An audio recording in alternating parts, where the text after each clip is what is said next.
All right. 1, 2, 3.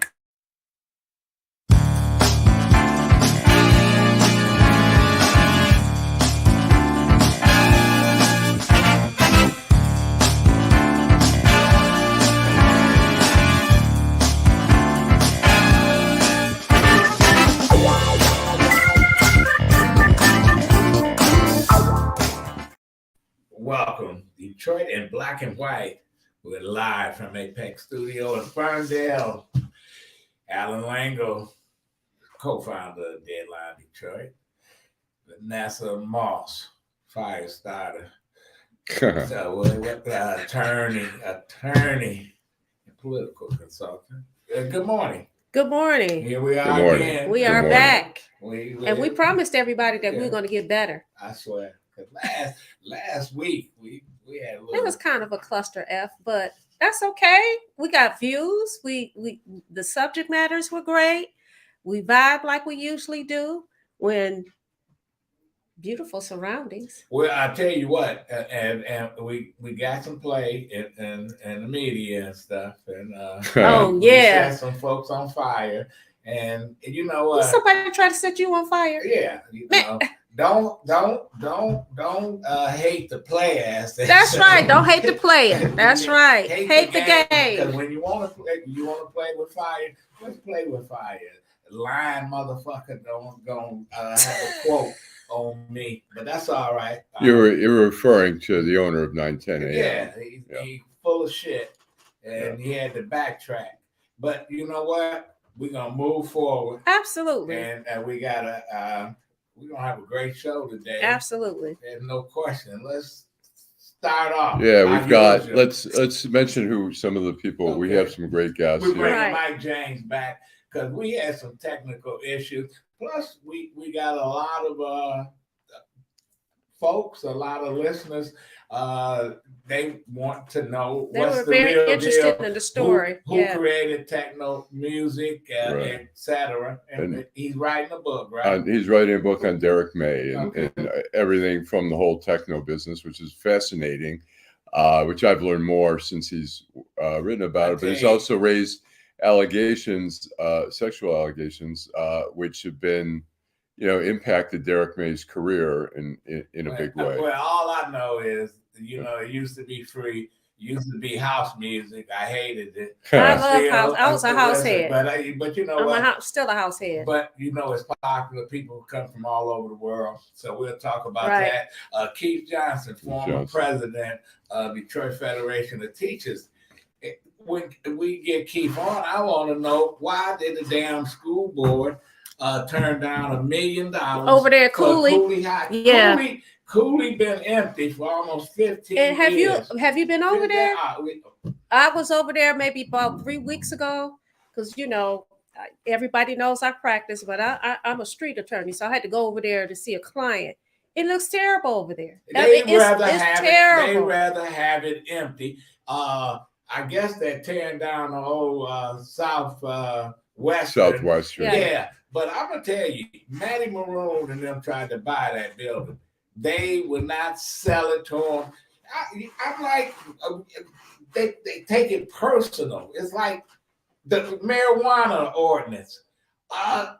10 years. Detroit's supposed to have been way out front in the game. They played, Tiger Stadium. How long did Tiger Stadium sit empty? So long. I was saying with Tiger Stadium, any other city would have been like, oh my God, what a great opportunity. They finally got it together and actually built some cool stuff on the Tiger Stadium site.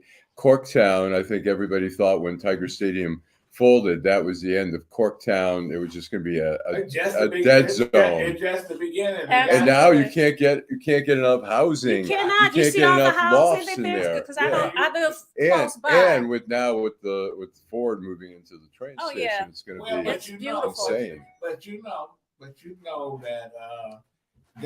People wanted the Ambassador Bridge owners to tear down the train station. People used it for movies and everything. Wrote about it. Oh, it's the Greek ruins. Took tours through there. They found dead bodies in there. But you know what? It's there. I remember working on a city airport project, and when I worked for Coleman Young, people fought. I mean, they destroyed the neighborhood over there because we can't have an airport. I remember when Midway was just a little bitty airport in a little dumpy little area. Now, have you been to Midway? I have. You see all the development and stuff, and you go to city airport, and it's. But you know what? Sometimes people can't see beyond what's in front of them. Sometimes people can't see long-term goals. I'm one of those people who believe in short-term goals. I want to work on something short-sighted because people can become overwhelmed, and people are just very short-sighted. So, but Detroit, I get it. But the wonderful thing about all the things that you're talking about is you did do something. There is some construction there at the old Tiger Stadium. The Ambassador Bridge, the train station, it's housing. I go over there and eat over there. I mean, it's just new hotels. Have new hotels. You even have shopping over there. You have a doctor's office over there. You have a whole lot of things over there. Espresso place, bars, the whole nine. But when we get the city back together, and it's a process. It's taken a while. It took over 50, 60 years for the city to get in the shape that it got in. Until we get shopping. It's like the Black Lives Matters protest. I had no problem with that. But you know what I had the problem with? All they wanted was fucking paint the street down on Woodward. I say you supposed to have an agenda. Then you had the old activists mad at the young brothers and sisters. That's they crazy. Mad. It was crazy. So all they got out of that was paint Black Lives Matters in the street. No, they didn't hold Kroger to the fire and say, man, why y'all not in Detroit? They didn't hold none of these companies that Detroiters help keep alive. But yet, you know what? I guess people were satisfied. Yeah, I can go down on Woodward and see Black Lives Matter. Well, I was going to say, didn't get a shit. You know what bothers me? The warehouse district. It took 10 years to build that up. We had the soup kitchen, we had the rhinoceros, we had some of the great, we had we had some amazing stuff out there. And then I left town, and then they were supposed to build the casino there. They raised everything. They destroyed something that took 10 years to build up, and now it's a dead zone again. And the city had to pay. Right. And the city had to pay. So yeah, listen, I don't know what we be doing in this city when you got folks that come and say, I can do this, I can do that. I remember Magic Johnson came and said he wanted to put the theaters. And the Arch administration said, you gotta spend, the city can't give you any money. You gotta bring it all. But yet you want to give the Illiges corporate welfare. I'm glad you brought. I'm glad you brought. I guess we'll get to outrage, soon. But yeah, speaking of that, did you guys see that Rashida Tlaib and Sri Thanadar went down and protested against the Illiges getting what we call corporate welfare? How do you guys feel about that? What do you feel about that? We've talked about that. What bothers me is that, first of all, there are stadiums, arenas in this country that are privately financed. Absolutely. San Francisco with the Golden State Warriors, it was I think a $1.4 billion. Bill Davis. Yeah, totally financially, private. Bill Davidson and the Palace, I think that was 90 million or something like that. Totally. The Illiches got about $400 million with the caveat that they developed. And they did nothing. It's been very minimal. And now out of nowhere, suddenly it's like, we want to develop this. Well, no, you already promised to develop it. And now we want, but we need, and then Stephen Ross, I think, is involved now. Now they want $800 million. It's like, it's like there's other people out there. But you can't give a neighborhood organization $100,000, but you can get these assholes who got $1 billion. My charge is this. We have our representatives in Congress protesting it. What in the heck is city council doing? Nothing. Their feet need to be held to the fire because they're the ones that's going to say yay or nay. And unless and until people really say, you know what, this is not what we want. We've given you guys money in the past. You have not delivered. We're not going to keep giving you a pass. We're not going to keep doing that. But we have, and then it's the same people who charge people for parking or doing all this crazy stuff. We have selective enforcement. Here you got a preacher that got a church 20 years in prime property, who promised that they was going to redevelop that whole area by the state fair, who promised we're going to bring housing, we're going to build a couple schools, who promised that this church is going to be the catalyst for redevelopment on 7 Mile between McNichols and 8 Mile Road. Right. You have any sit-down restaurants over there? No. You have any retail that's over there? Well, Karen Winston was mentioning, saying, we fund it, we own it. It's the thing is, my understanding is what we gave the land for free for the new arena, for the Little Caesars Arena.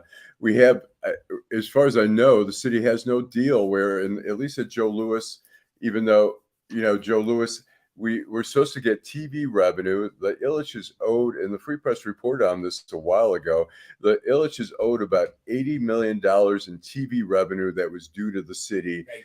They had lawyers figure out all these go through the contract and twist it and turn it. And at the end, they paid maybe $5 million during the bankruptcy. They weren't bankrupt. The city was bankrupt. They paid pennies on the dollar for it. It's just... Getting back to Perfecting Church, I remember months ago when we talked about this, and you even did a story in Deadline Detroit. The city wasn't doing anything about Perfecting Church. No. As a matter of fact, I remember lady called in and said, your arm's too short to box with God. I mean, all this craziness, and right? That's the church on Woodward and 7 Mile. This is the church you're talking about. We talked about how when you had the golf tournaments coming in, they had to put something up so you couldn't see the blight. I talked to people in the neighborhood. They were pissed off that the church is there. They haven't done anything, right? Then all of a sudden we hear they're giving them tickets. They're giving them blight tickets. Negative. Now there's a lawsuit. Yeah, somebody won. The three amigos start talking about it, and now there's a lawsuit. Why is there a lawsuit? Because somebody wants the property. And somebody laid a plan out and say, you know what? It's been sitting there. I got a game plan, and I want the city to be in partnership. So so Duggan and them they moving on it because they know that it's never gonna get finished. And I was in Barcelona at that church. They make money off of that church. They continue to build on it, and you can go worship in it. The only people that's in that church, the only thing that's in the church, probably some rats and roaches, and you don't know what's in there. It's been empty for all this time. That whole area over there. They brought out people had homes over there. It was really a thriving neighborhood because you had the Chaldean. They ran them out. The Chaldean town got run out. They had all the businesses.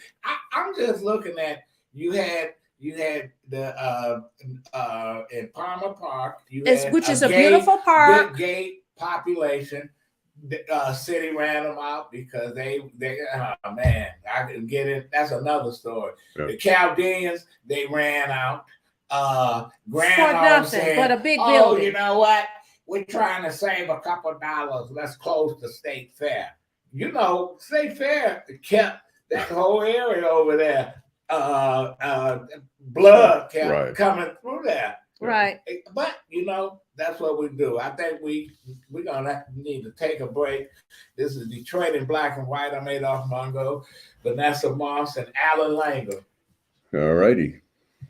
I'm Wayne County Treasurer Eric Sabri. There are payment plans available to help save your property. Visit our website at treasurer.waynecounty.com or email us at taxinfo@waynecounty.com for further information. We're here to help. Homeownership We got one more. One more. One more commercial. Homeownership opportunities are rising in the city of Detroit, and there's a house out there that's right for you and your family. You don't even have to worry about credit or getting a loan. You can win a house for as little as $1,000 and pay for the renovation cost as you go. It all starts at buildingdetroit.org and the Detroit Land Bank Authority. Our auction and Own It Now programs offer a variety of houses and neighborhoods all over the city of Detroit. These homes are in desperate need of repair and new ownership. You can begin by going to our interactive map and detailed property listings to find the right fit for you. It won't be easy, and renovation costs are not cheap, but our compliance team is there every step of the way. We will help you track your progress and connect you with local discounts to save you more money. We have already sold more than 15,000 homes in the city of Detroit, and our inventory is shrinking fast, so you don't want to miss out on this wonderful opportunity. Start your home buying journey today by visiting buildingdetroit.org. Well, I was about to say is they need to go and take a page out of Eric Sabree book, because every time we have him on the show, I learned something new. The treasurer's office has gone out of their way to save people's homes from being foreclosed. Right. They have gone out of their way, even if it was in foreclosure. As they should. But the thing is this, people need to take advantage of it, because one of the things that he talked about is federal funding. If people don't take advantage of it, that money goes back to the federal government. So people, complain about things that are not happening, and how, people aren't getting help. But you have the Wayne County Treasurer saying, we got this program, we have this program, we have that program. Listen, take advantage of it. It is, I think, March 31st. Okay, let's go to your outrage. Oh, my outrage of the week is, I was reading a story about two libraries, the main library, and then there's a second library in Colorado. The libraries had to close down because of methamphetamine exposure. People were going in there doing their drugs, and in the bathrooms, in the public facing bathrooms, so much so that they were talking about how these chemicals were coming through the vents and everything. So they had to close down. Had to close down these libraries. They even had some librarians, and there was one librarian. She said initially she was very resentful that she had to go around, basically play security there in the library. I'm outraged that, this is a place we were talking about earlier, how people use their phone and Google, but people still go to the library. There is a digital divide, especially here. People go to the library so that they can use the internet. People go to the library so they can do research, and to find that you're going to have to, their public dollars has to be used to do this cleanup. And you have people who are working, who love working in the library to serve as security. I think that's a doggone shame. I was really outraged by that. And that ties into the story of an Airbnb where a 2-year-old died. Because somebody had used crystal meth in the Airbnb. And law enforcement and medical technicians got to be real careful. They were doing drugs over at that Starbucks on Mac. Mac and Woodward. Exactly. So it's that's my outrage. That's terrible, because I'm a library lover. The Detroit Public Library I was at maybe about a month and a half ago, and I walked in with a mask, and when I sat down, there was nobody within probably 15, 20 feet. And I found it a little weird is that security guards with walkie-talkies were walking around, every 10 minutes or so, walking up to people and saying, "Excuse me, you've got to put your mask on."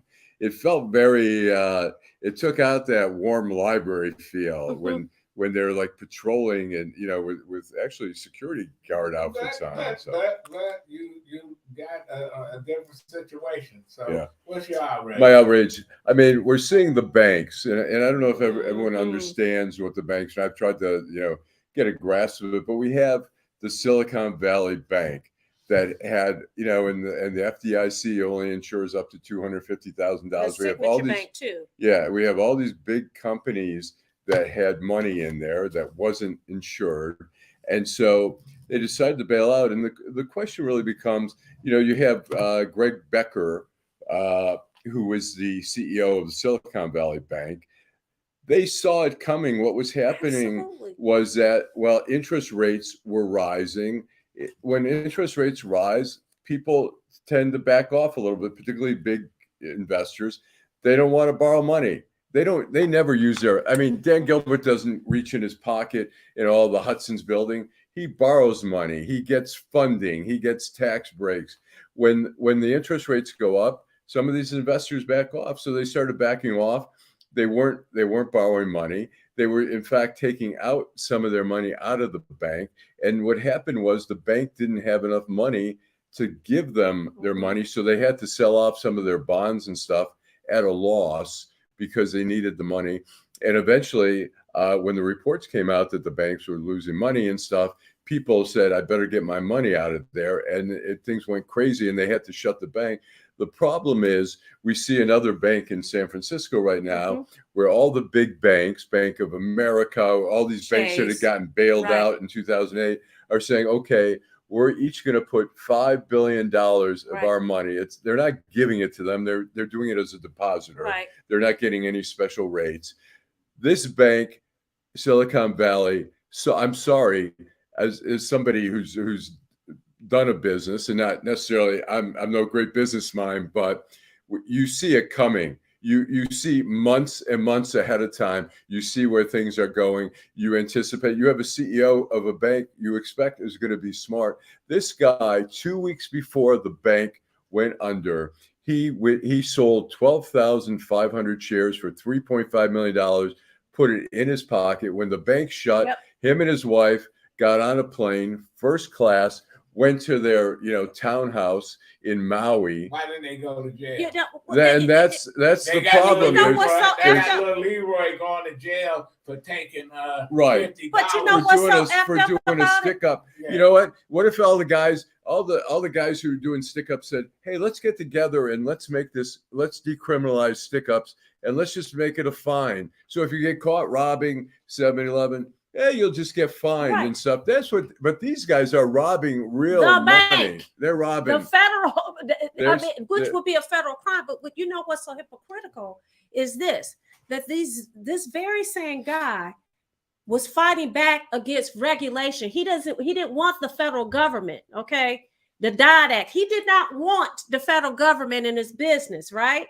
But the same federal government saved you. Now, my question is, when I saw that this happened, do we go back to, hey, you saw one, then you see the next one? Are people going to start back putting their money under the mattress or in the closet behind televisions? That kind of thing. Because they only. Because you know what? Listen, Jesse James was a murdering piece of shit, but they did have it right when they said the banks was causing all the problems. Taking people farms and you know what? It was like legalized stuff, and they've been getting away with it. And they got away with it. In 2008, we had the banks were the ones letting out these subprime loans. Right. And people don't remember what subprime loans were. Basically, Detroiters remember them. You had, they take these working class people, people maybe working as a cashier at a supermarket. And they'd say, just lie on the application. We're going to give you a $500,000 home. Just give us your $40,000. All you got. Empty your bank account. Give it to us. And you're only going to have to pay $1,000 a month for the first month. Then, after the second year, you're going to pay $3,000. So suddenly, guess what? They can't afford it. They lose the house. The bank kept the 40 grand. The properties for a while back then were kept escalating. So the bank not only kept the 40 grand and they had the payments, $12,000 in payments, but now they had a home that was worth even more. It was such a fraud perpetrated, and then it collapsed. And then what happened was all these homes that people were paying $600,000 for. Like I did some fraud stuff at the Washington Post out in Virginia. These townhomes that people people couldn't get homes quick enough. So before they were even built, people were like, here's my money. Here, I'm paying $600,000. By the time the market crashed, the homes were worth $400,000, $300,000. But that's how a lot of Detroiters lost their homes. That's how a lot of Detroiters lost their homes. Living a high life because we let him. He's still alive? Yeah, I think he's still alive. Wow. Savings and loans. All them stole all the money, put it in their pocket, and now how many people went to jail? Remember Ken Lay? Yeah, sure. He died and he still beat the government because they didn't take his money. They had to drop all the charges. These guys get away with all kind of shit. That's why I didn't cry when Bernie Madoff, he beat him. He took all these greedy ass people money. And you know, with Bernie Madoff, if you show it, it's happening with the banking industry. Right. The regulators are not doing their job. And you see Bernie Madoff, what happened, you know, if I watched a documentary where there was a guy at another firm, an investment firm, and the bosses said, find out what Bernie Madoff's doing, reverse engineer, figure it out, and let's offer it. So he reverse engineered, and he said, this is a fraud. He went to the SEC, and the SEC was like, he went again to the SEC. The SEC went to talk to Bernie Madoff. Bernie Madoff bullshitted them. They did a shitty job. And finally, after 5 years, you know, the guy said, I've been telling you guys. I saw that same documentary. He bankrupt so many people, and he happened to fuck with the wrong folks. And that's why he went to jail. That's the only reason. But to your point is that regulation failed. And when you have people with big bucks like this guy of Silicon Valley, right? You have a lot of people support him. He goes and testify. He goes up on the Hill and testify. He has lobbyists. They all have lobbyists. We don't want this. We don't want this. But yet they can rob the public because guess what? The federal government bailed them out. That means that we, the people, bailed them out. And you know what? We was talking about auto plants here in Detroit, and every time it seemed like Chrysler is every 5 years somebody pimped Chrysler. Chrysler had more. Chrysler's called Stellantis now, right? It's like Elizabeth Taylor. It's had Elizabeth Taylor, more marriages. Wait a minute. Chrysler had more pimps than Iceberg Slim, but it should have failed. When it failed, the federal government bailed out Chrysler, and guess what? They sold it. It's like you give me money to save my house and shit. I say, well, thanks, Allan, Venessa, and then I take the money, then I sell a house. I'm walking away with your money and the money I've got. That's exactly what happened. Yes. That's exactly what happened. So do we trust the banks or what? We don't trust the banks. I'll tell you what, the banks, the auto industry, GM, Ford, Volkswagen, those people have perpetrated crimes. They knew, like GM with the ignition locks and stuff like that. They knew about it. These people do a calculation. They say, okay, we're not going to say anything. We know it's fucked up. We're not going to say anything. But when, and we'll get a few lawsuits. We'll get some lawsuits. Deaths, we can afford that.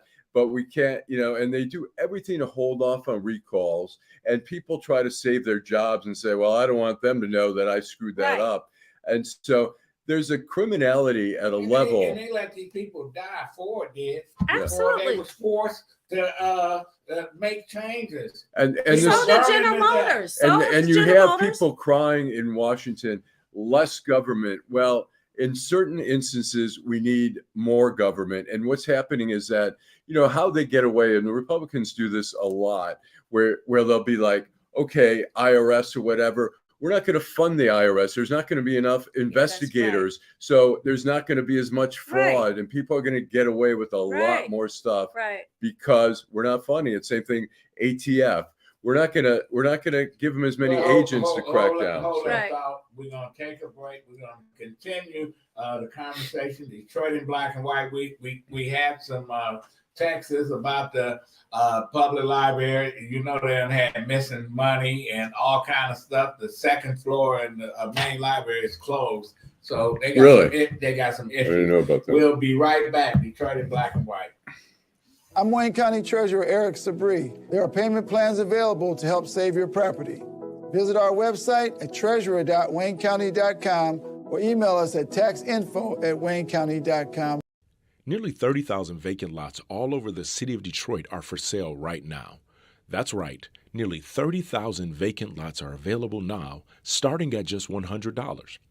The lot next to your house or the lot down the street. Make it yours today in just a few simple clicks. Find out if it is available by visiting buildingdetroit.org. At the Detroit Land Bank Authority, side lots are just $100 and neighborhood lots sell for $250. You can apply and pay online today by visiting buildingdetroit.org. And if you don't see the lot you're looking for, call our offices. Our phone number is 313-974-6869.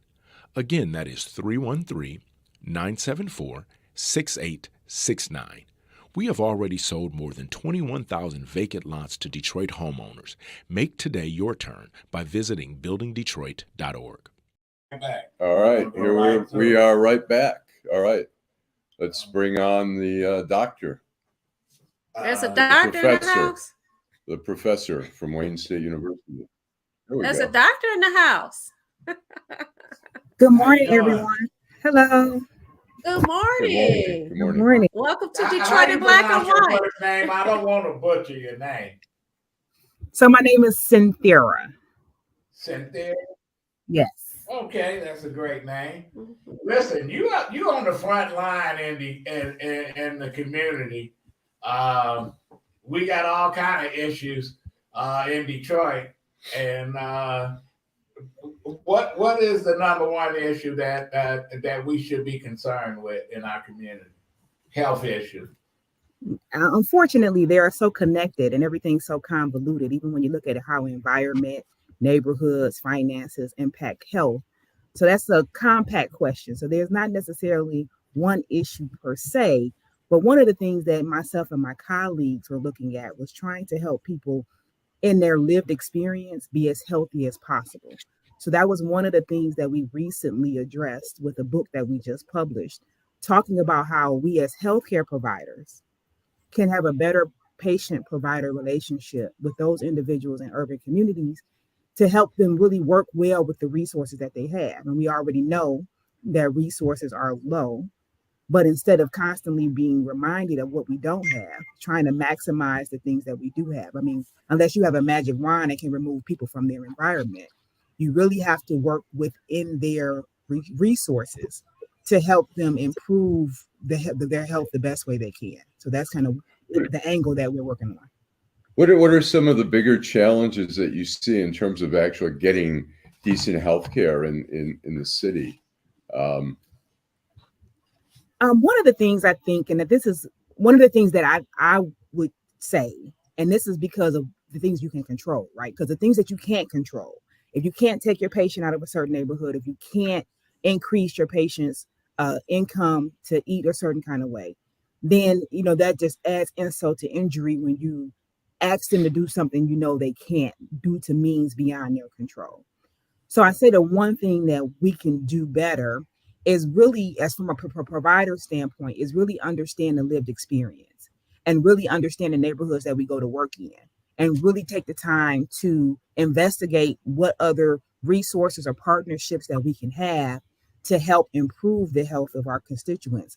I think that one of the things as a healthcare provider, we get trained on these guidelines and these evidence-based practices, right? The things that the American Heart Association or the American Diabetic Association teaches us of what to say to patients when we want them to change their behavior, like eat healthy or exercise, take certain medications. But the fundamental issues is that not everybody can afford to do those things. Not everybody can afford to eat healthy. Not everybody can afford to. Shouldn't this be part of the schools? Shouldn't we teaching math, we teaching English?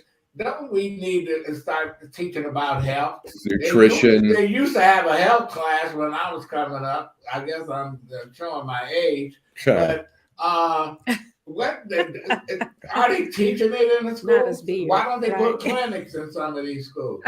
Well, there are clinics in some of the high schools. Some of the healthcare systems do have clinics right inside of the schools for better access. But I think your question is very, again, convoluted as they look at budget cuts, the things that kind of get cut first, unfortunately, your home ec, health education. The health education teacher is also the math teacher, also the English teacher. So again, you don't really have that kind of focused approach. However, again, talking about the things that we don't have, what we do have are individuals in the community that are trying to use community approaches to address some of the disparities that we are not able to address maybe in the schools, like doing community health fairs, for example. I'll give you one great example. On March 25th, we have a community health fair where we're bringing mental health providers and physical health providers together. So now you have mental health providers of color. We have about 40 independent clinics that are coming to provide services or provide their resources. And we have free health screenings. So now you take it to the community when you can't control what's going on in these individual school systems, and you try to address the issue from a community standpoint. And like I said, with this particular initiative that I'm just talking about, we're bringing everybody to the community. We're bringing family, youth, everybody together so that we can start to talk about health promotion, talk about health education, and more importantly, bring out the issue of mental health and expose individuals to providers that look like them that work in their community. There ain't no question. So you fighting diabetes among our young folks, and yet you can right down the street from the middle school or the elementary school, you got McDonald's and Burger King who's selling hamburgers for $2 for $1 or whatever, and this is what the kids eat every single day. Or they go into a party store or the gas station. Yes, yeah. and they eating all this sugar. It's like, man, which is addictive. Sugar is addictive, and it's and it's cheaper. So as a healthcare provider, when I work, and I'm from the city of Detroit, born and raised, I went to Renaissance, I went to Michigan State, went to Wayne State for my doctorate. Like, I am committed to the city of Detroit. I have lived experience in the city of Detroit. I have family members that we are all still in and around the city of Detroit. So when you talk about those type of disparities, I have lived experience. So when my patients come to my office, I can have a real conversation with them about, okay, I understand that I just diagnosed you with diabetes. Now let's look at what you've been eating. I already kind of know your financial situation. I understand the things that you can and cannot afford. I understand a $5 hot and ready is cheaper than a $12 salad. And even though the salad is healthier, again, we are on fixed incomes. How are you going to be able to even afford to eat, quote unquote, healthy when there's food deserts, when your grocery store is the Dollar Tree? So again, when we talk about lived experience, we're talking about, okay, I can't, increase your income. I can't bring a grocery store closer to you. So how can we improve what we're doing with the resources that we have? Let's talk about portion control. Let's talk about reading labels. Let's try to empower them to work within their resources. I was going to ask you about reading labels, because I'm a big reader of labels of sodium, carbs, calories, all that kind of stuff. Are people becoming more aware of that, or do you really feel like that's something you really need to push more? When you think about how important is that? Yeah, when you think about what you can give a patient in terms of tools that they can feasibly use to improve their health and the health of their families, reading labels is one tool that I give my patients. Because when I talk about how high blood pressure runs rampant in certain communities and certain races, and I try to explain to them the importance of improving their diet to improve their health outcomes, reading labels is something I can tell them. You're supposed to have 1,000 milligrams of sodium. So when you turn that label over, and that's in anything that you eat, and you start to just do the simple math. Every time you eat something, you're looking at the label and you're realizing, okay, 4 slices of bacon is almost 2,000 milligrams of sodium. Maybe I don't need 4 slices of bacon every day. Maybe I can do 1 slice or just cut back. Or so that knowledge of being able to read labels empowers them to be able to do something. Don't we give out too much medicine? And that's why people just, doctors are quick to write a prescription, say, well, you're not going to keep a diet. But so I'm gonna give you some medicine to control all this. It's like one vicious cycle, and people still continue to do the things, popping a pill, but they still don't change their habits. So that goes back to that patient-provider relationship. I think that if you don't empower people to do what they can do, to be able to improve their health on their own terms, then you do have that conversation. Medication is not always the enemy. I mean, if you have diabetes, your body is not producing insulin, and you need something to help you with that. Now, granted, if you make some lifestyle changes, we can improve that, but there has to be a bridge. So right now, if I'm looking at you and your blood sugar is 600, which is fatal in most cases, then I'm gonna tell you what you need to do in terms of medication to kind of help control that. But I'm also going to teach you how to change your diet, exercise, so that maybe eventually we can get you off that medication if necessary. But the mindset of, okay, well, I'm not going to just take this medication, you're just causing more damage to yourself. So again, hypertension, diabetes, I mean, these are killers of definitely the minority communities. And so if you are looking at, not being able to immediately change your lifestyle, the medication can be a bridge to help you achieve your goals. Along with reading labels, I think that education is the key. And I'm going to give you an example. Marketing is something else. I'm usually a plant-based eater, right? Mm-hmm. And when you're telling people to read labels, somebody says, okay, I'm going to change the way that I eat. They go to the store and they buy something that's plant-based. People need to be educated and know that they market as plant-based. It is plant-based, meaning that it was produced in a plant, not that it's actually plant-based food. I think that it's very important for people in our community to also be educated about marketing, because everything that you see that says that it's healthy, in fact, it's not. Well, plant-based is like a lot of stuff is fried. The Impossible Burgers, it's manufactured in a plant. The Impossible Burgers, a lot of times the fat content is higher than a lean hamburger. Well, Dr. McNeill, we're gonna have to have you back on the show. Yeah, thanks so much. You know what? Because this is a serious issue, especially with our young folks. And I remember as a kid, you can count the number of obese students in the school. Now it just got out of control. We got them in our family, we got them our neighbors, and these kids are no exercise in the schools. So we got to have you back. Thanks so much. Yeah, thank you, Dr. McNeill. Thank you. Fascinating. It was nice to have another lady in the house. Yeah, no questions. All right, so now we have Keith Johnson. I wanted Keith, former president of Detroit Federation of Teachers. Good morning, Keith. We got Keith. Hey, how you doing? All right. Let's see. We can't hear you. It's on your end. It's not over here. He's muted. You're muted. All right. All right. Can you hear me now? Yeah. Absolutely. Yeah. We can hear you. Okay, good. Good morning, everyone. Allan, Venessa, Adolph. Good morning. Good morning, Keith. What in the hell is happening with the Detroit School Board? Am I missing something about the Cooley High? They don't want to take $1 million. It's not just because all of us, and this is not the first time that they've been presented with selling Cooley High School. What the heck is going on, Keith? Okay, it's not just the $1 million that they were offered, and I'm going to share with you what's been shared with me. The comparison was made with when this same group took over Durfee, which is right behind Central High School. Right. The difference is that Durfee was never vacated. Durfee remained open and simply transitioned, moving those students into Central High School. Right. Cooley High School is 95 years old and has been closed now for 13 years.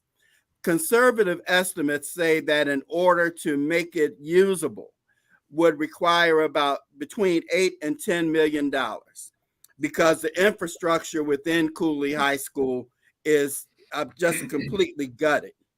And so what the school board was looking at is not only the ability to pay or $1 million for the facility, but are you able to make the economic commitment to invest in the facility so that it does not just become another eyesore like it is right now. And so that was, to my understanding, the primary reason was that this group was not able to make So the what they gonna financial do with it? commitment. Right. So what they gonna do with it? I think one of two things is going to happen. Either it'll end up getting sold to an entity that has the funds on hand to invest in the restoration of the facility, or it's going to end up being torn down. You know, Yeah. Cooley Demolished. it's a magnificent structure, but you also have to remember Cooley has two buildings. There's the big orange building that is the main body of Cooley, and then there's the addition that we built on the Cooley back in the 70s. So it's not like you take one piece of it; you've got to take the entire parcel. And well, you know what? We're gonna have to have you back on, Keith, and we're gonna have to get an update on what's happening with. Well, I do want to ask Keith a question very quickly. Keith, so you have the inside information. Don't you think that it would have been wise for them to give people the information as to why we didn't take this deal? You have the inside track, but I think that as citizens, especially the people who live in that area, they need to be advised of that. I agree with you, Venessa. I think that the school board would have been better served to itemize the reasons that they did not want to go on with the sale. Because, like I said, Cooley's been vacant now for 13 years. And of course, the urban miners have come in and done their damage to the facility. And then on top of that, there's just the elements that have deteriorated Cooley. And so what you really want to have, if somebody's going to purchase that, if I'm a school board member or any other type of owner, I want to know that you're going to be able to use this as something more than just a tax write-off, that you're actually going to be able to. Can you get us a board member, Keith? Can you get us a board member? Oh, I'm sure I can. Let's talk this week, and you know what? We're gonna have you back on, and because your ears is to the ground, right? And you know what's all the time. Yeah, there's no question. Keith Johnson, former DFT president. We'll be talking to you real soon, Keith. Thanks, good seeing you, Keith. Thanks for supporting. All the wait time. to have you back on. Okay. All right. I got your back, and it ain't way back. That's right. Well, thank you. We're gonna take a break. The Detroit in Black and White, Allan Lengel, Venessa Moss, I'm Adolph Mongo. We'll be right back. I'm Wayne County Treasurer Eric Sabri. There are payment plans available to help save your property. Visit our website at treasurer.waynecounty.com or email us at taxinfo@waynecounty.com for further information. We're here to help. Homeownership opportunities are rising in the city of Detroit, and there's a house out there that's right for you and your family. You don't even have to worry about credit or getting a loan. You can win a house for as little as $1,000 and pay for the renovation cost as you go. It all starts at buildingdetroit.org and the Detroit Land Bank Authority. Our Auction and Own It Now programs offer a variety of houses and neighborhoods all over the city of Detroit. These homes are in desperate need of repair and new ownership.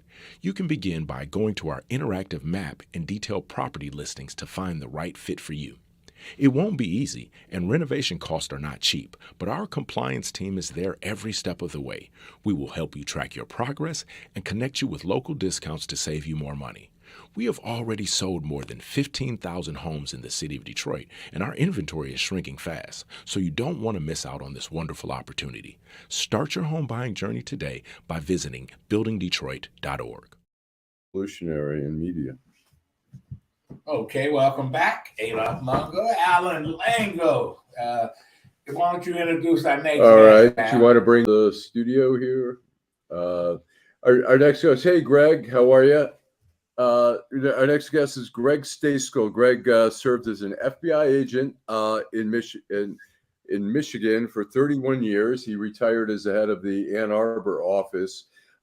He's done a lot of different cases, and Greg is also a columnist for for another website I have called ticklethewire.com, which reports on federal law enforcement. And Greg has just authored an interesting column about the agents, about the politicalization of the FBI and how some agents have bought into the Donald Trump, really falsehoods there. Greg, what's as you observe from the outside of the Bureau now, what were you thinking when you saw like some agents didn't want to do the raid down in Mar-a-Lago and stuff like that? What was going through your mind as you thought about that? It was both frustrating and almost surreal. In my entire career in the Bureau, and it was 31 plus years, I knew guys that I disagreed with politically. I grew up a Republican from Nebraska, a moderate Republican, but a Republican. So, and I think the Bureau, at least then, leaned sort of conservative and Republican. I think Right. that has changed over time, although I don't think it's changed dramatically. But in all the times that we worked, public corruption cases and all kinds of things, we understood that whether it be a Democrat, a Republican, or, whatever, that you followed the facts. And if there was public corruption or anything else, that, that's the way it went. But in the last few years, and it was after I had retired from the Bureau, I saw, even amongst the guys that I had worked with, some of the retired agents, this sort of almost a cult following, this cult of personality with Trump and Megaism and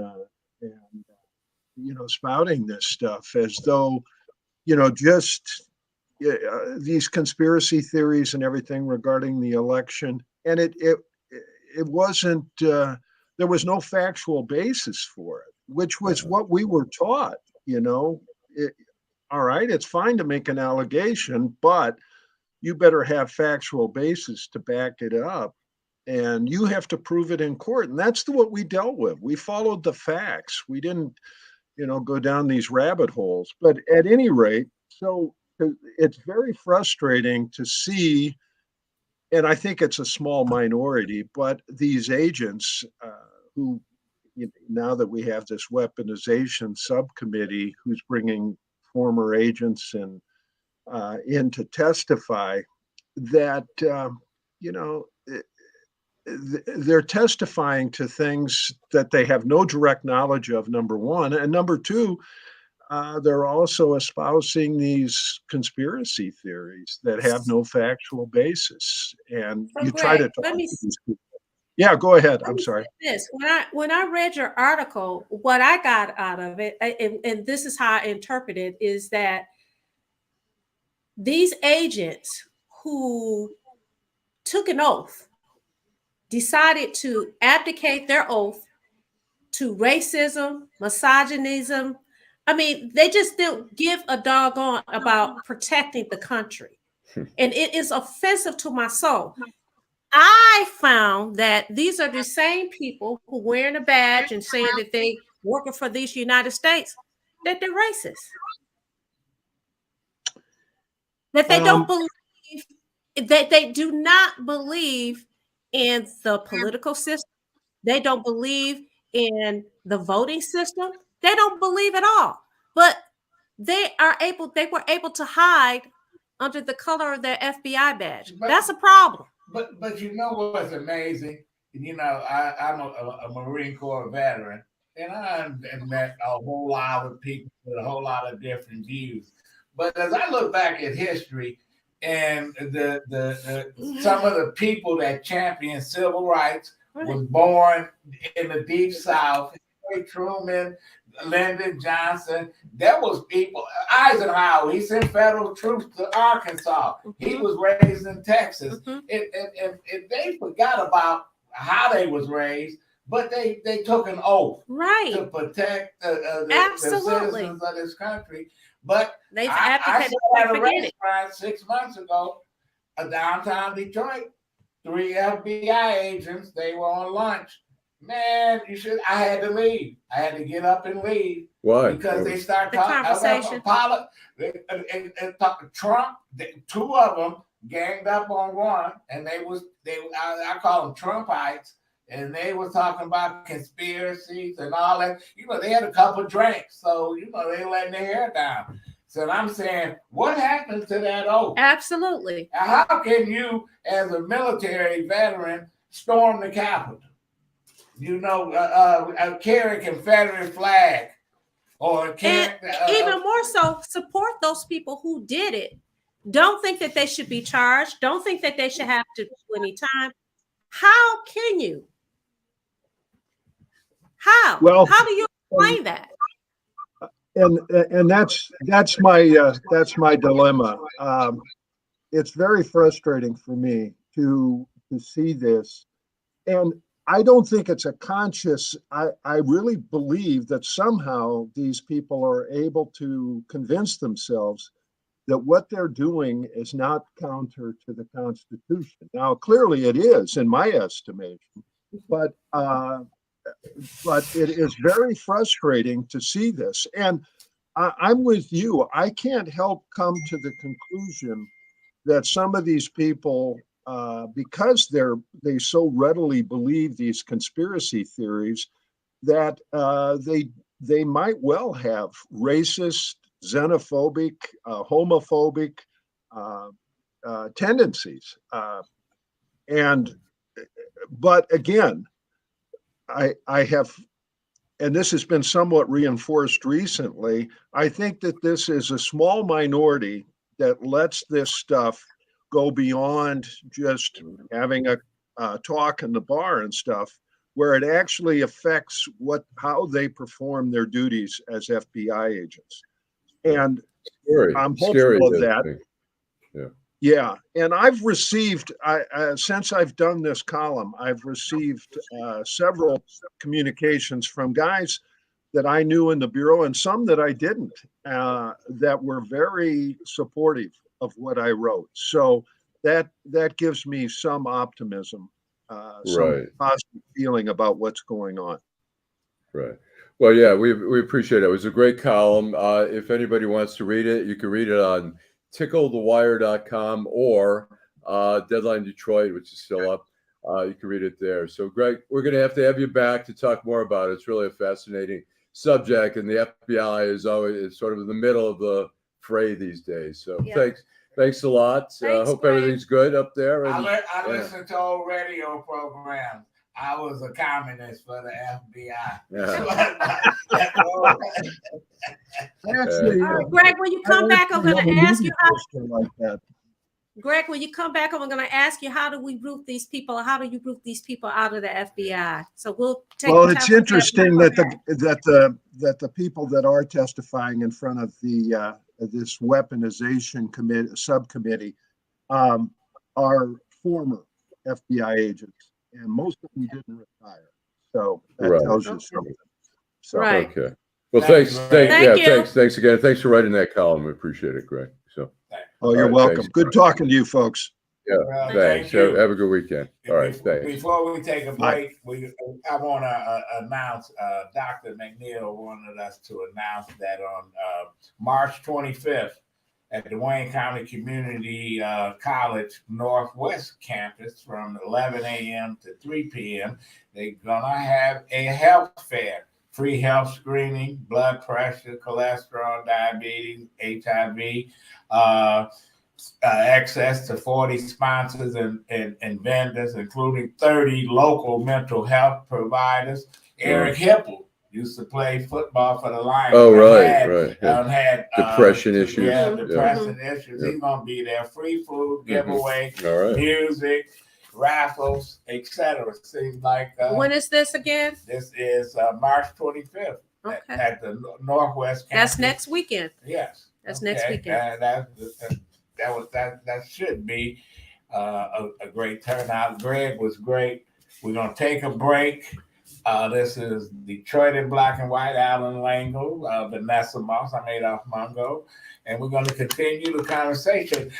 We're going to have Michael James back up. You know, we had a little technical situation last week, but he generated a lot of interest in his upcoming book.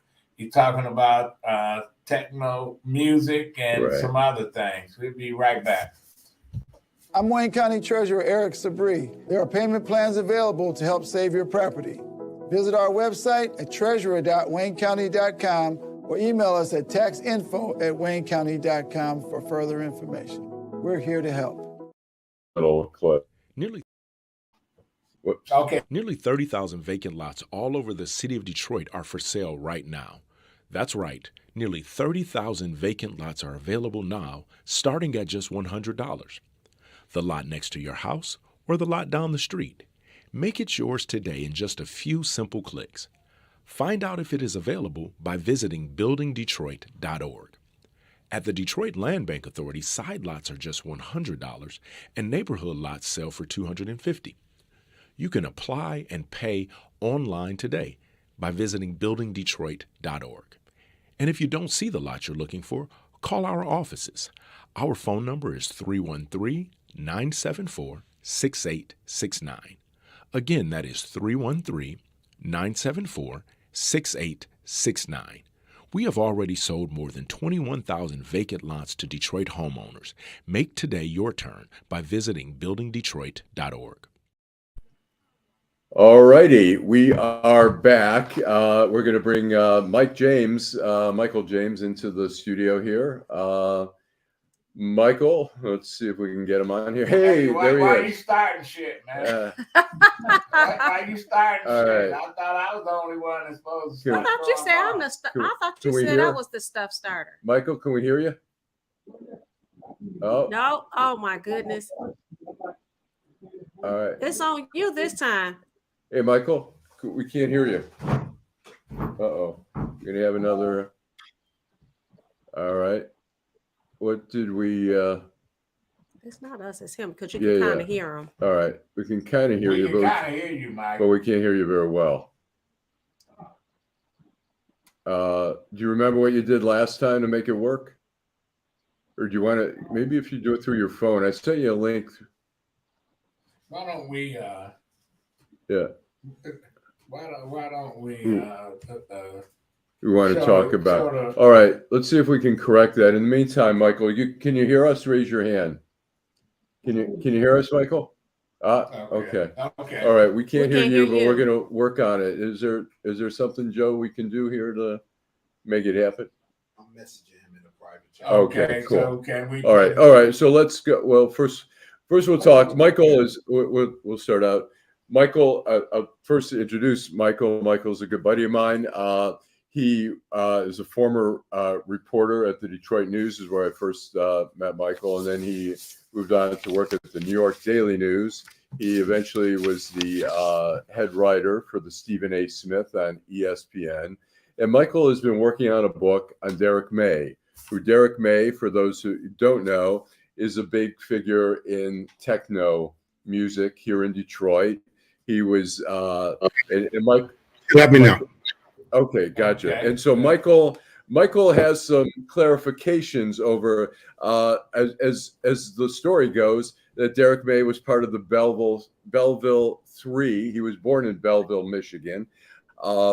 He has gotten credit for techno music in Detroit and really kind of making it blow up. He wrote one of the songs that he did was the Strings of Life, which Michael co-authored, if that's the right term for it. And so Michael's been working on a book. We talked about it last week somewhat on the sexual assault allegations that Michael has been putting out there on social media.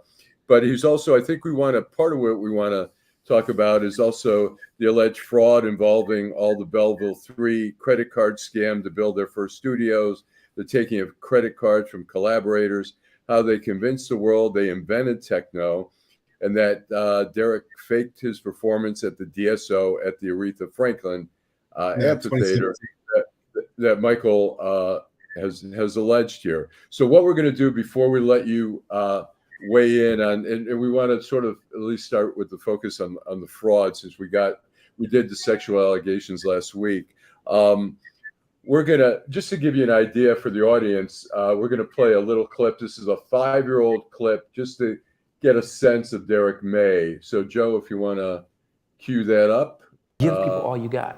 And this business is all about, you must be prepared to take a ton of criticism. The moment you go public, you are public. I am yours. You are not mine. I am subject to what you think of me, regardless of how I feel about you. It is the business. And once you step out there, once you give your music out, once you attempt to become a DJ or a producer, your shit is out there and you have to accept whatever comes. So now, one more thing, and then we're going to let Michael weigh in. Venessa wants to read. Derrick has given us a statement. Yes. She wants to make a little statement, so you can also respond to that as well. So after the show last week, we thought it would be fair, because we just heard you. I reached out to Derrick May and invited him to come on the show. Because of some issues, he's not able to come on the show at this time, but he does plan to come on in the future. He did issue a very lengthy statement. So I'm putting this on here because I want him to know that I did do that. But it's very lengthy. So what I'm going to do is I'm going to paraphrase what he said.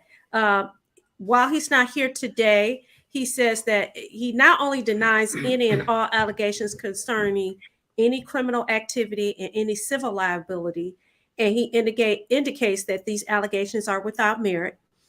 He further, given that the serious, heinous, and baseless nature of these claims and this campaign that has been launched by Mr. James, a former business associate, in the era of cancel culture and social media, he would not avail himself to coming on the show today. However, he says that he will be able to come on the show at a future time. So we just want our viewers to know that we did reach out to him.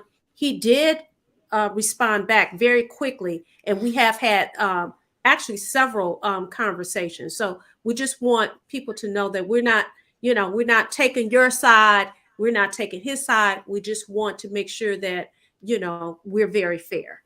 Okay. So Michael, I guess first thing we want, I don't know if you want to respond to that, but it's kind of a pretty blanket statement there. You were talking about the alleged fraud involving the Belleville 3 with their credit card scam. Explain what you were referring to. The thing is, it's very interesting when I hear people talk about things that I allege. It's true that I've been the messenger and I put a lot of this stuff out there, but the fact of the matter is, you can go what are attributed to me as allegations. You can find them in history. You can go and watch the movie High Tech Soul from like 20 years ago, where they admit engaging in a credit card fraud scheme. This right here, this is common knowledge. This isn't just some guy out here throwing stuff up against the wall to see what will stick. This is all, it's history. It's out there for anybody who wants to find it. We all have the same internet. We all have access to the same information. The question is whether or not you want to do the work, as I have, to find these things. The credit card fraud. The credit card. Yeah. Yeah. The credit card fraud scheme was a scheme back in the day. People like Adolph will remember back in the day when you used to use your credit card, they used to have these like little carbon pieces of paper that they would go into the machines, and you would swipe it. You'd swipe it, and it would leave an imprint of your information on it, even if you signed your name. That's how we made copies back in the day. This is, back in the days of horse and buggies. And what would happen is Derrick, Kevin, Juan, all these guys, they had friends who worked at malls and gas stations and stores. And what they would do is they would have their friends gather up these little pieces of paper the little carbons that were thrown out. After you got your receipt, there was no need for the carbon, but the carbon had all your information on it. So they would have these things gathered up, and they used the people's credit card information, and it's in Detroit customers. They used it to build studios, hundreds and hundreds of thousands of dollars worth of studios in the city of Detroit. Now, when I met Derrick May, on the very day I met him, he offered me an opportunity to build my own studio. And it's not that at the time that I was such an honest guy. It was just, I was like, if anybody would ever get caught doing this, it will be me. And I'm like, so no, I couldn't do it. So not long after, I happened to be at Derrick's house the day Kevin Saunderson got arrested.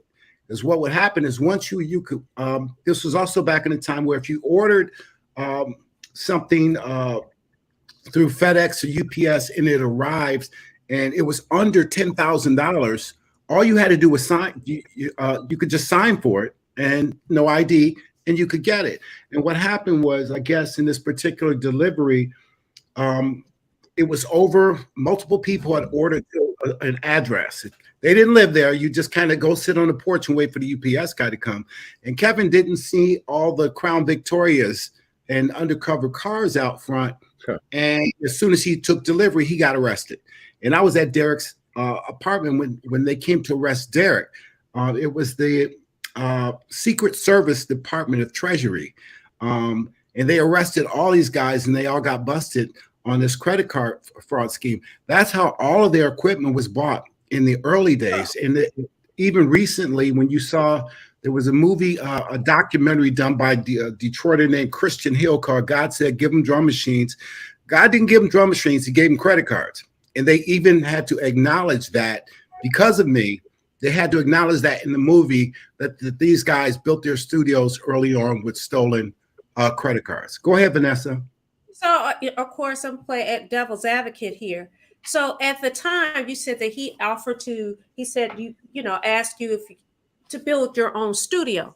So immediately I'm thinking, okay, so you knew they were doing this. You were complicit, right? Because you knew what was going on and you were still associating with them. No, you were doing business with them. No, it wasn't doing business. This was I'm trying to tell you, this was the very first day I met Derrick. This was a day when you could walk, we're talking Detroit, in a day when you can walk down the street, see a brother, say, hey man, what's up? What's up? How you doing? Where you live? You live here? And you get into a conversation just like that. That's how it happened on Prentice and Second and what was the Cass Corridor. The very first day, when he asked me what I did, I told him I worked at Kinko's at the time. And I believe I had a little job as a stringer at the Detroit News. So I told him what I did. He told me what he did. And I said, man, I always wanted to make music. And he said, I've got my own studio. And I said, oh man, I would love to be able to build a studio. And then he told me how. That's the very first day. And he told me about him, right? I'm sorry? You wrote a song with him. You knew he was doing this credit card scam. I'm trying to get you to slow down. I'm telling you, in the very first day, this is when the first few hours of meeting Derrick, he explained to me that I could get this. We had no interaction at that point up until this was our very first interaction. You get it? I got it the first time. But I'm saying, no, you didn't get it because you said you seem to misunderstand. I got it. We weren't doing business. We met. We just met on the street. But you did business after you met, right? There was no business. It was never business, Venessa. What happened was he invited me to his apartment.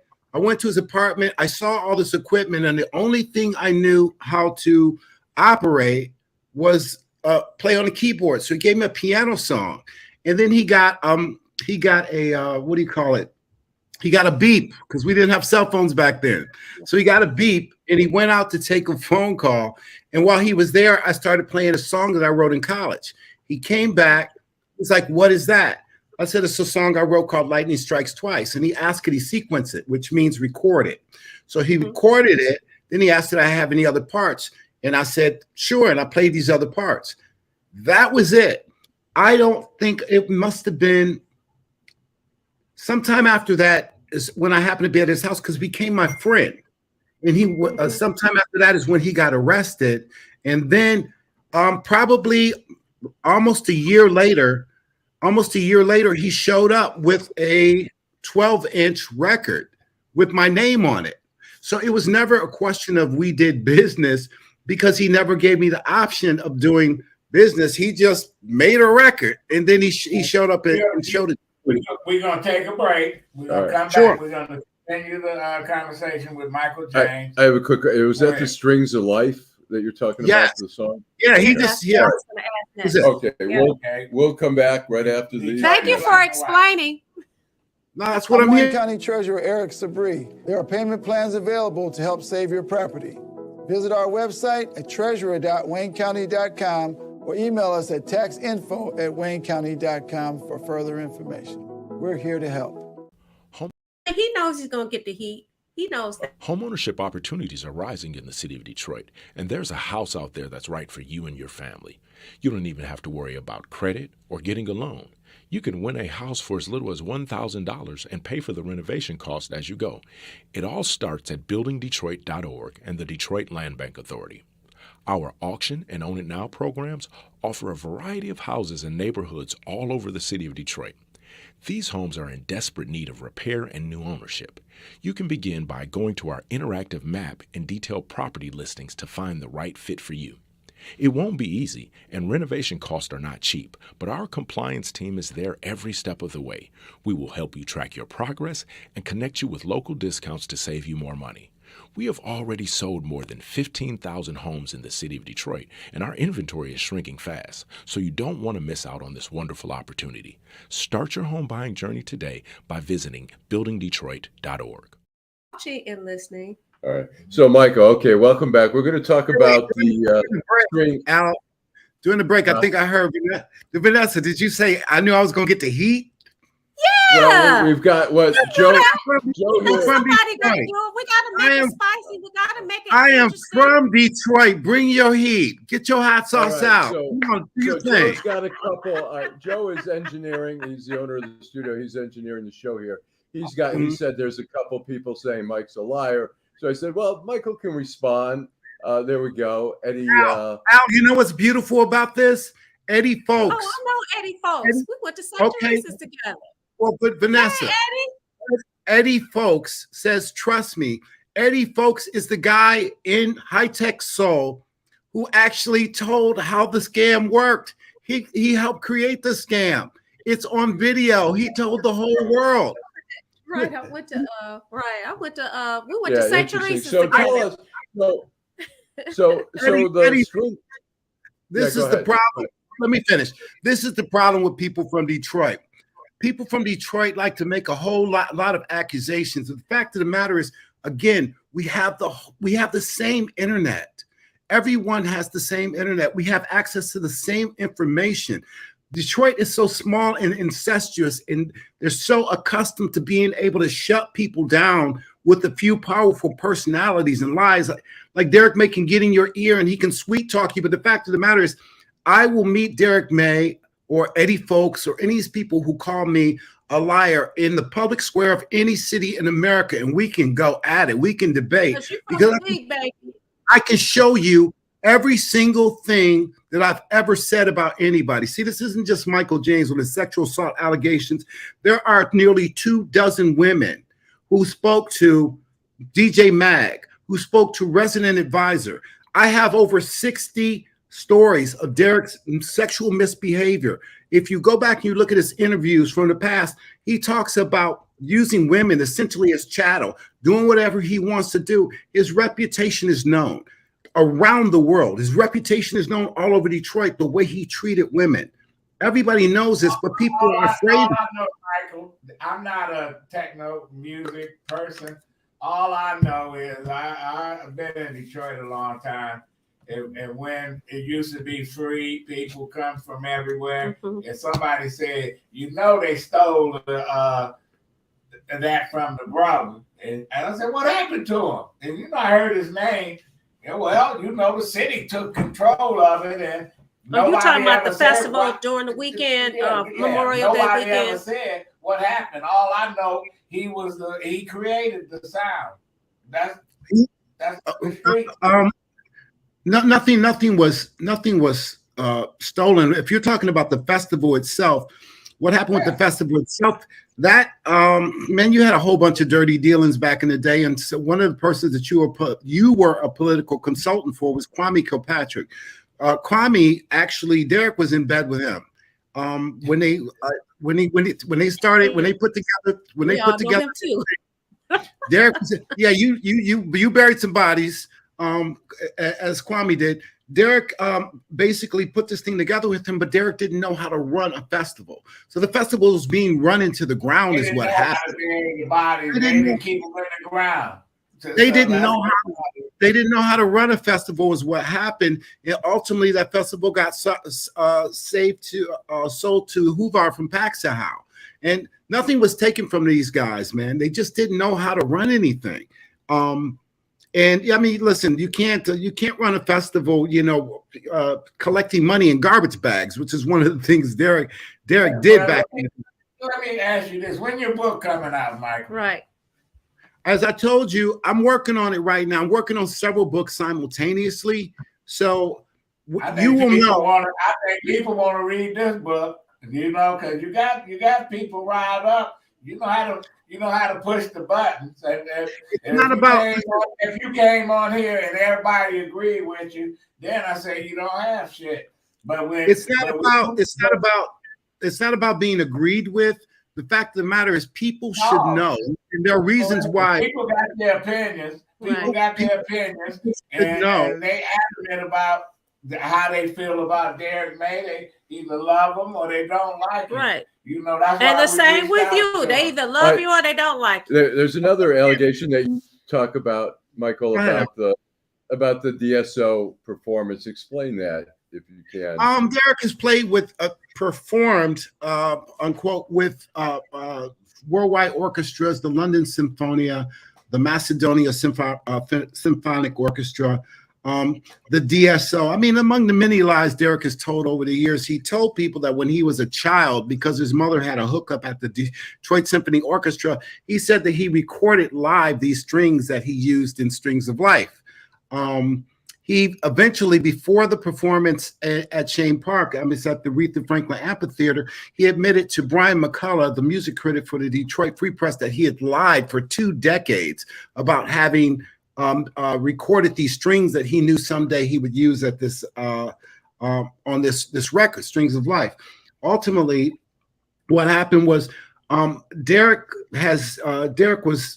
was shown several different times to basically he would be pantomiming with these symphony orchestras, these worldwide orchestras.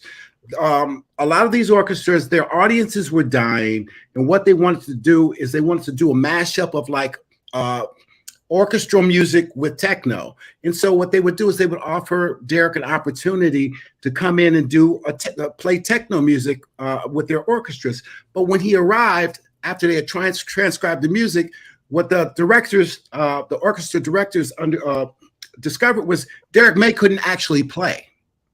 So what they did was they allowed him to do what he called some sound design. So they gave him like a little mixer where he could turn the sound down until he could find a sound that wouldn't mess up what they're playing. And then he would basically be pantomiming.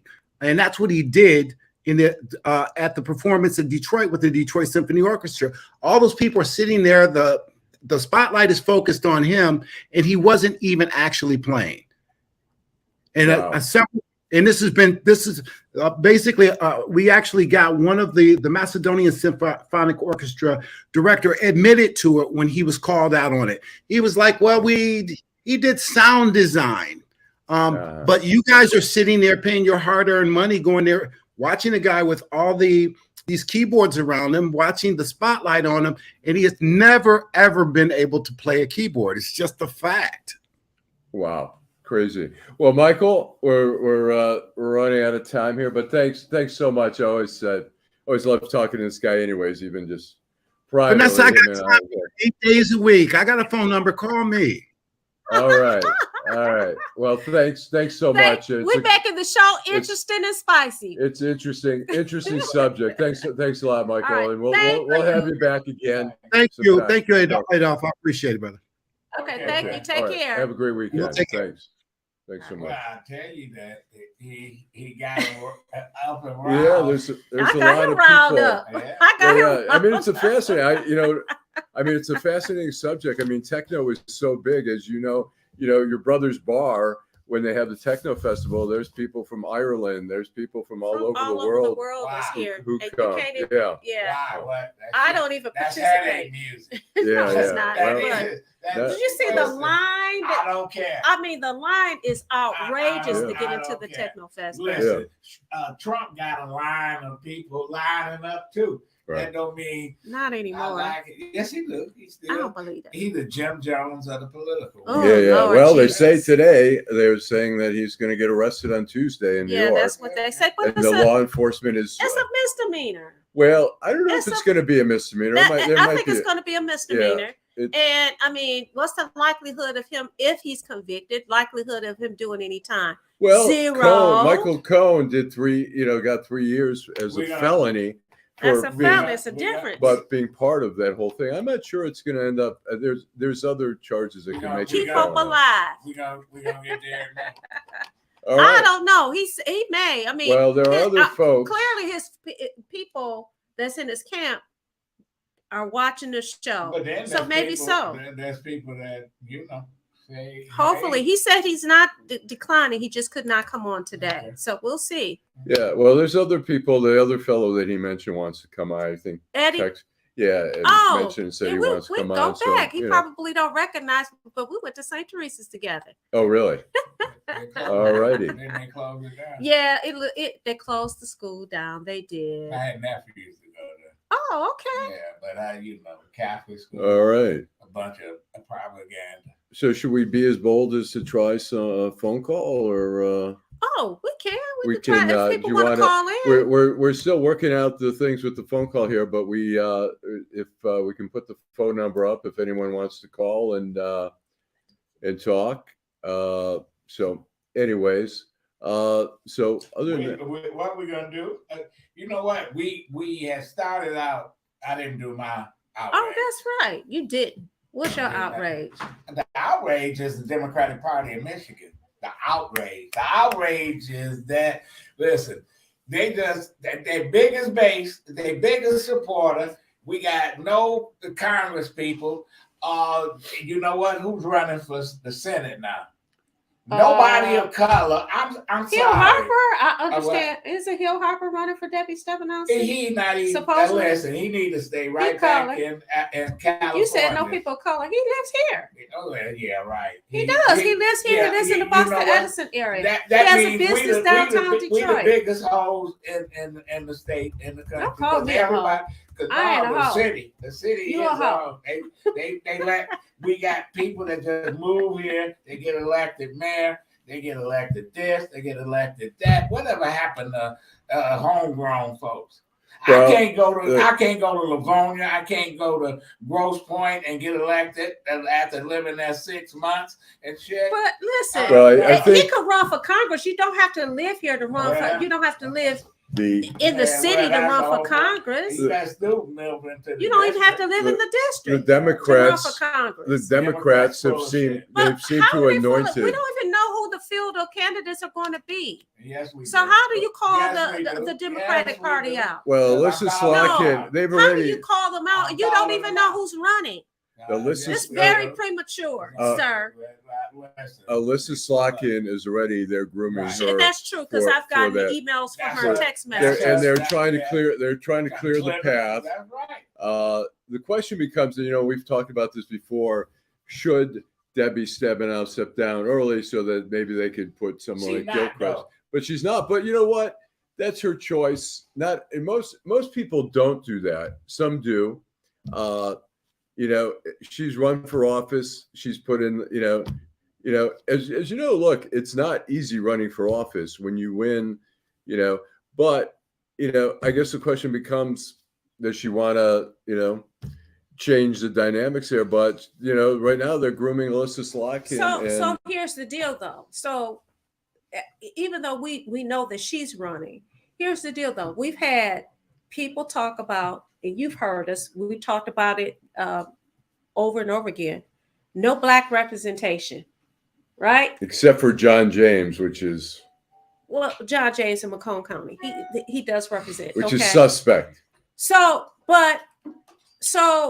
the question becomes, and I think this is really where he was going. I was just messing with him. No, you can mess with me. I do it all the time. I don't have a problem with doing it. Well, the problem is we don't have anybody of color that's running for Senate. That. We're gonna take a last break, and we're gonna come back and wrap it up. This is Detroit in black and white with Venessa. She's throwing all kind of bombs. Moss and Allan Lengel. Because I am the bomb. Okay. I made Adolph Mongo. Be right back. I'm Wayne County Treasurer Eric Sabri. There are payment plans available to help save your property. Visit our website at treasurer.waynecounty.com or email us at taxinfo@waynecounty.com for further information. Homeownership opportunities are rising in the city of Detroit, and there's a house out there that's right for you and your family. You don't even have to worry about credit or getting a loan. You can win a house for as little as $1,000 and pay for the renovation cost as you go. It all starts at buildingdetroit.org and the Detroit Land Bank Authority. Our auction and Own It Now programs offer a variety of houses and neighborhoods all over the city of Detroit. These homes are in desperate need of repair and new ownership. You can begin by going to our interactive map and detailed property listings to find the right fit for you. It won't be easy, and renovation costs are not cheap, but our compliance team is there every step of the way. We will help you track your progress and connect you with local discounts to save you more money. We have already sold more than 15,000 homes in the city of Detroit, and our inventory is shrinking fast, so you don't want to miss out on this wonderful opportunity. Start your home buying journey today by visiting buildingdetroit.org. Okay, great. Absolutely. We back. All right, we are back. That's what we're saying. back in the studio. We're gonna wrap this up. We're gonna do our final thoughts. Ladies first. Venessa. So final thoughts. No, I work. No, I'm a lawyer. No, I do juvenile work. I have a problem. I've talked to you guys about it. This is a problem. You know what? Good leadership there has to be accountability. Over there, 1025 East Forest, they're tearing down the old juvenile building as well as the clinic. I understand that there's a plumes of smoke coming into the building. There was no notification that went out to the people that live over there. There's affordable housing right in front of the building. There's a school over there. Plymouth Congregational Church has a charter school over there. There's senior citizens. That is a problem. Federal Reserve, they might be okay. But what about asbestos? What about the venom? What about the safety of the people? And on top of everything else, we had a sexual allegations against a 12-year-old that happened in Dickerson's. That's where they're housing the juveniles now. And you have Warren Evans, I'm bringing him up again, who is blaming Governor Whitmer because they don't have enough placement to place these children. Well, here's a problem. Why are children in Dickerson, which is an adult jail? Right. This is a problem. So my final thought is, hey, we need some answers. Okay. The community needs some answers. Why are you tearing down a building? What quality of life are people going to be able to live? Are you setting yourself up for a lawsuit? Asbestos flying everywhere, dust flying everywhere, venom. That should have been my outrage, but we want some answers. Okay. Allan. I'm gonna my little gripe is maybe on a little lighter side, but the Detroit Pistons. I mean, we've gotten to a point. I used to be a huge Piston fan. I mean, and back in the day with the Bad Boys was amazing, and even with Larry Brown, they did amazing stuff. Chauncey Billups and all. We had all these great players. They have the worst record in the whole NBA out of, I guess, maybe 30 teams. They have the worst record. They've only won 16 games this year. And to give you an idea of how nobody gives a shit, normally when this happens year after year, people start saying, we want the coach fired. We want a new owner. Nobody, I mean, Dwayne Casey seems like a great guy, but you know what? He's been there, I think, maybe 7 years or so. He's been there for a while. They've gone backwards. They have a horrible team. Tom Gore's the owner. I mean, Bill Davidson, when you went to a Piston game at the Palace, Bill Davidson was there at courtside every game. Tom Gore's maybe on a Friday night, he flies in from California or something, but he's an absentee owner there. Don't nobody care, Alan. And that's the thing. Nobody cares, because any other sport like the Lions, people will be going, fire the coach. The Fords need to sell the team. Here, people don't give a shit. The Pistons is turning into the team that I knew when I was in the 10th grade. I had playing at Cobo. Yeah, they're playing at Cobo. I wanted to see the Pistons. Me and a friend went to Cobo. I showed my Eagle American press pass. They let us in free. That was a high school pass. Right. So that's what they reverted back. We wanted to see the Boston Celtics. And, you know, Pistons was terrible then. Yeah, and the final thought is, what I was saying about the Democratic Party, I still stand by it. We come a day late and a dollar short when we complain about, why we don't have anybody in that race, because you're going to get 25 people going to announce that they're going to be running for Sri Kanadar seat. You messed up his name. I don't care what it is. He can't speak English. Listen. So I'm looking at the U.S. Senate, and I want to have a choice. Now they handpicking somebody right now, and I don't want her. I want to have a choice.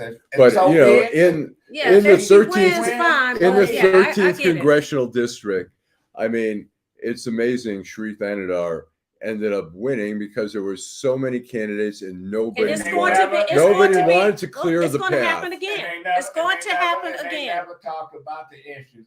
But anyway, this is Detroit in Black and White. About another show. We are still on our way, and we're gonna get there. And with you, the listeners, we are getting there. We are getting there. Thank you so much for watching. Spread the news. Continue to watch every week. Continue to comment. We did have a phone number, so maybe next week people will call in. All right. And we want to thank Joe Robinson. Oh, yeah. He's the owner of the studio, Apex Studio, who was engineering the show and made sure everything ran smoothly today. We appreciate that, Joe. Well, we here in Ferndale. Funky Ferndale. Off in Warwick. That's right. So, yeah, okay. All right. Bye-bye. Next week. Thanks very much. All right. Everybody have a good weekend.